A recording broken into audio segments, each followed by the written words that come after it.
Tonight we continue our series of pre-election interviews with candidates for Boston City Council. Our guest is running for the seat to be left open by Josh Zakim, who currently represents the Back Bay, Beacon Hill, West End, most of the Fenway, and Mission Hill. We'd like to welcome one of the candidates in the preliminary election September 24th and for councillor in District 8, Kenzie Bok. Thank you very much for being with us, Kenzie. Thank you. Thanks so much for having me. First of all, this is your first run, but you've been very involved in a lot of public issues in Boston. Tell us a little bit about that. Sure. Well, I grew up in Bay Village with family and neighbors who were just really involved in the life of the city. So I think I knocked my first doors for other city council candidates when I was 12, and since then have really been involved both in the Democratic Ward Committee and in things like the Neighborhood Association and how we build up our civic institutions in the city. So I, for the last few years, have been particularly focused on affordability and found myself as one of the people organizing the Community Preservation Act campaign in 2016, and then working more recently both as a city council budget director and then as a planning and policy person for the BHA.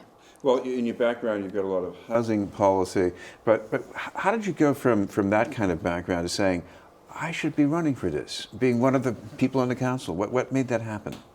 Well, I think I've been really inspired, at the Housing Authority, the big thing I've been working on is how do we preserve our public housing units that were built in the 30s and 40s that the federal government's really backed away from giving us the funding we need on. And the reality is that what needs to happen there is for the city to step into the breach. And I've been really encouraged by working with a bunch of city councilors around that issue and really seeing how much scope there is, I think, to do more on the city front there.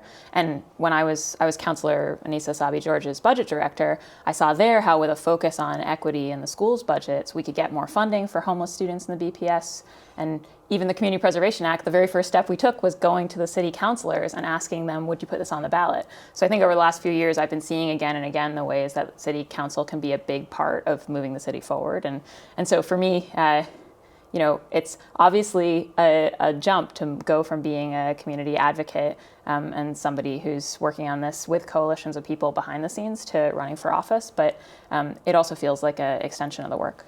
This is a district you're running in that has a long history of gentrification, displacement, institutional expansion, rippling out with student housing. Is there much left to say that you want to do something about as far as affordability?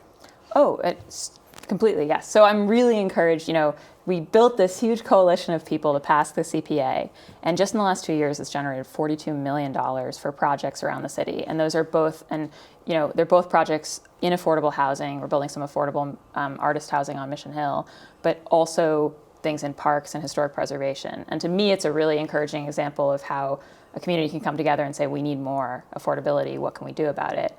And actually pass something with 74% of the vote. But I think, another thing I'm really excited about is CPA is funding, and I think there's going to be a big announcement about this later this week, but I don't think I'm breaking the news. It's going to be funding $3 million in new affordable home ownership work. And when I think about Mission Hill in particular, which is one of the neighborhoods in the city with the lowest owner-occupant ratio, I think that's really exciting. We have the chance to really do something to keep more families in Mission Hill. So, and even the city put capital budget money for the preservation of public housing in the budget for the first time this year. So I think we can't get discouraged. There's a lot we can do on affordability and a lot we have done even just in the last few years. But I think we need political leadership to push it forward. You've been endorsed by some of the advocates who want stronger protections for affordability. What would you like to see? I mean, something like rent control or something like that?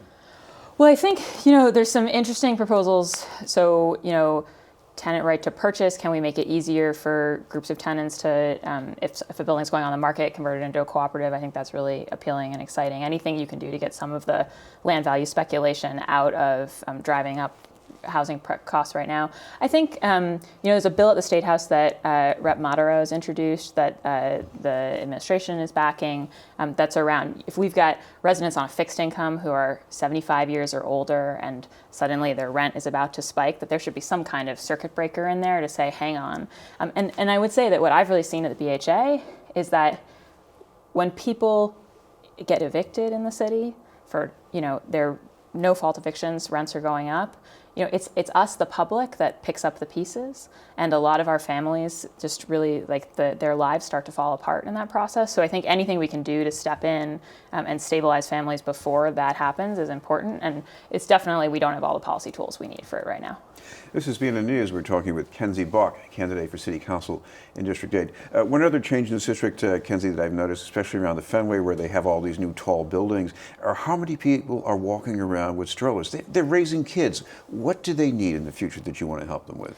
Yeah, so that's really close to my heart. I grew up in the city, and I think raising families in the city is just a wonderfully important thing to the life of the city. And for those families, I mean, when you're a city kid, the public gardens, your yard, public library, right, is your playroom. It's where you're learning to do your first research. And I think we just have such great, rich resources for families in the city, and we need to keep them at all income levels. The schools are a really big part of that. One of the challenges in our district is that there are no public elementary schools, and that creates a real challenge for keeping families at that sort of fulcrum age point. I think what's encouraging is that there's now a big push, and I'm very much in favor of expanding into universal pre-K. And when we think about creating more early education seats citywide, it creates a real chance to create more early education seats specifically in District 8 to address that citywide need, but also to start to make more of a foothold for the public school system in the district itself, which I think can be part of when the families hit that transition, keeping them here in the city as part of our community. So excited to be working on that. You were among the people recently taking part in the unfair hike protest. Yes. What's the issue in District 8 around that? Well, I mean, the T is the central nervous system of District 8. I mean, the green line and the orange line run right through it the whole way. And obviously red crosses in as well. And I think in District 8, in many ways, we live what should be the reality of public transit for a much wider area, which is just like people count on it, they rely on it, is the way that they get places. But it means when it's unreliable, it's really destabilizing to just our daily routines, people getting to work, et cetera. And so for me, the unfair hikes protest was about two things. One, just really needing the investment in the state level at building a public transit system that we can rely on and that's safe and that we can be proud of. And frankly, that's a huge part of the solution to Boston's congestion challenges, because we just hit 700,000 people in the city for the first time since 1959, which is exciting, but you can't solve congestion in a growing city by adding cars, right? What you have to do is add transit capacity. Lanes? Oh, you have to add protected bike lanes, you have to add rapid bus lanes. I mean, you've got to just in general look at how are we moving people and what are the ways that we do that most efficiently. And if you look at a bicycle that's stuck in traffic on one of our streets, so lots of folks in my district might ride the 39, for instance, you can look down many blocks around that bus, and there are as many people stuck in that bus as in cars for 3 or 4 blocks in either direction. And we've got to prioritize getting folks into the city, and it will actually help drivers too, moving those people in more efficiently. But the second thing I'll just say about the unfair hikes is, I think it's unfair to be asking people to pay more when the state's really not stepping up with the kind of investment we need in transit. But also, I think we have to recognize that our whole city and whole region benefits from investment in transit. And so we shouldn't be thinking about it as something where we want users to bear the burden. We should be thinking about it as we have climate imperatives, we have traffic imperatives, all kinds of reasons why we want to get people onto transit. And that actually means we want to be driving the price in the other direction. And it just enables so much social mobility, ability to get to jobs, education, resources, if people can hop on the train. And so the way I think about it is when somebody goes into the public library, it's not like in the public library we charge you $3 for a book instead of 30. We give it to you for free. And we know that as a society, we benefit hugely from that access to knowledge being freely available. And I think we have to start thinking about transit access in a similar way. Finally, the current councilor, Josh Zakim, wants to strengthen the Trust Act, which restricts collaboration between Boston Police and federal immigration enforcement. Do you want to see some strengthening there, or even go farther, maybe? Oh, absolutely. I mean, I think Boston is a city of immigrants. It has been for a long time, and it's really important that our immigrant communities feel safe and welcome in the city. And I think, unfortunately, right now, at the federal law enforcement level, that ICE is just in many respects a very bad actor. And I don't think as a city where we want to be building trust and we want to be solving, the kinds of crimes that threaten people, to destabilize that by making families afraid that in an interaction with law enforcement they're going to get turned over to the federal level is just really counterproductive. So to me, I am for the strengthening of the Trust Act. I really think that the Boston Police Department's job is and should be keeping Bostonians safe. And I think we should be leaving the federal immigration question at the federal level. Thank you very much for being with us. Thank you. Thanks so much for having me. I'm thrilled to be running and really appreciate this opportunity to chat. Kenzie Bok, candidate for City Council in District 8.